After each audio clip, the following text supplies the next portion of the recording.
ये पाठशाला हमारे राष्ट्रीय अध्यक्ष माननीय अखिलेश यादव जी ने हम लोगों को एक राह दिखाई है, जिसके जो गरीब बच्चे हैं, जहाँ पे शिक्षा की दिशाएं नहीं पहुँच पाती है, वो बच्चे सिर्फ आश्रित होते हैं।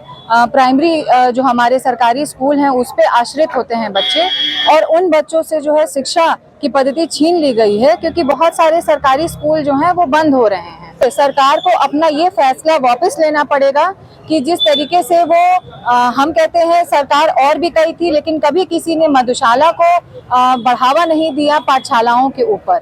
लेकिन ये ऐसी सरकार है जो ये कहती है, हिंदुत्व का नारा लगाती है, मातृत्व का नारा लगाती है, लेकिन मधुशालाओं का ये जो है बढ़ावा देती है, और जितने भी हमारे सरकारी स्कूल्स हैं उनको बंद कर रही है। हमारी जो ये पाठशाला ये अनवरत तब तक चलेगी जब तक बच्चों को उनका सही न्याय नहीं मिल जाता।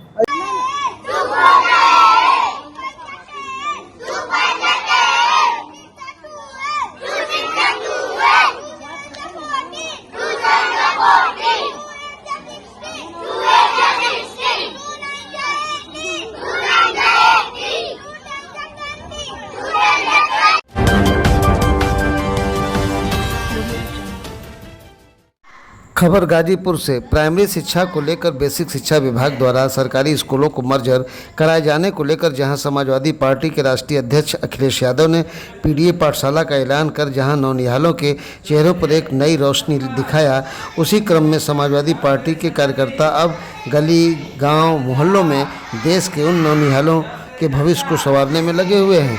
ऐसे में देखा जाए तो छोटे छोटे बच्चे बड़े ही लगन से अपनी शिक्षा की आवाज़ को बुलंद कर रहे हैं। वहीं मलिन बस्तियों में बच्चे तथा गाजीपुर के काशीराम आवास सहित तमाम इलाकों में अब पढ़ाई सपा कार्यकर्ता द्वारा कराया जा रहा है। उन्हें कापी किताब पेंसिल आदि भी मुहैया कराई जा रही है।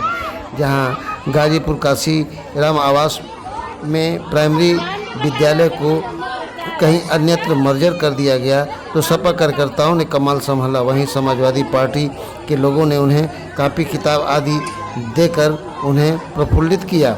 महिला सभा की राष्ट्रीय सचिव शौर्या सिंह ने के द्वारा प्रतिदिन शाम 6:30 बजे पीडीए पाठशाला चलाया जाएगा। सुने उन्होंने इस मौके पर क्या कहा।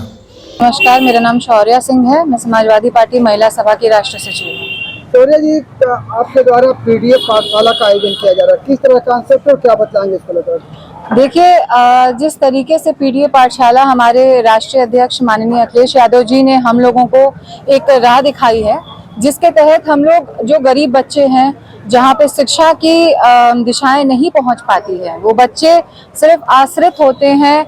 प्राइमरी जो हमारे सरकारी स्कूल हैं उस पे आश्रित होते हैं बच्चे, और उन बच्चों से जो है शिक्षा की पद्धति छीन ली गई है, क्योंकि बहुत सारे सरकारी स्कूल जो हैं वो बंद हो रहे हैं, और सरकार ने ये फैसला लिया था कि सरकारी स्कूल बंद होंगे, तो उन बच्चों को स्कूल जो है उन लोगों के लिए शिक्षा एक तरीके से बंद होती हुई दिखाई दे रही है।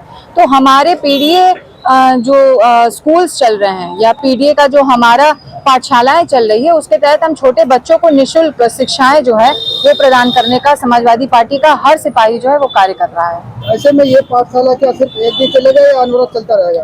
जी देखिए, सरकार को अपना ये फैसला वापस लेना पड़ेगा कि जिस तरीके से वो हम कहते हैं सरकार और भी कही थी, लेकिन कभी किसी ने मधुशाला को बढ़ावा नहीं दिया पाठशालाओं के ऊपर। लेकिन ये ऐसी सरकार है जो ये कहती है, हिंदुत्व का नारा लगाती है, मातृत्व का नारा लगाती है, लेकिन मधुशालाओं का ये जो है बढ़ावा देती है, और जितने भी हमारे सरकारी स्कूल्स हैं उनको बंद कर रही है।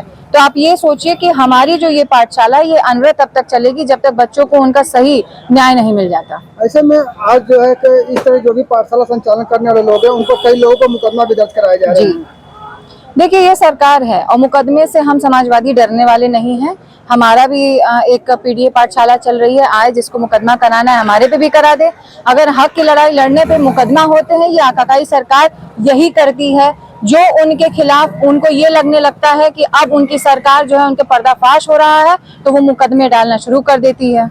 यही कर रही है ये सरकार। ऐसे में आपके पाठशाला में क्या किस तरह की पढ़ाई कराई जा रही है? देखिए, जो हमारे अभी हमने जो जहाँ पढ़ाया, हमने आवास के कांशीराम आवास में जितने छोटे बच्चे हैं, पास का प्राइमरी स्कूल जो है वहाँ पे कांशीराम आवास के अंदर तक का स्कूल बंद है, तो वहाँ पे हमने जो है पीडीए पाठशाला लगाई। बच्चों को निःशुल्क जो है पढ़ने लिखने की कॉपी किताब और पेंसिल रबड़ जो भी बच्चों के लिए होता है वो हमने उनको दिया और रोज शाम को 1 घंटा बच्चे जो हैं वहाँ पे पढ़ाई करते हैं।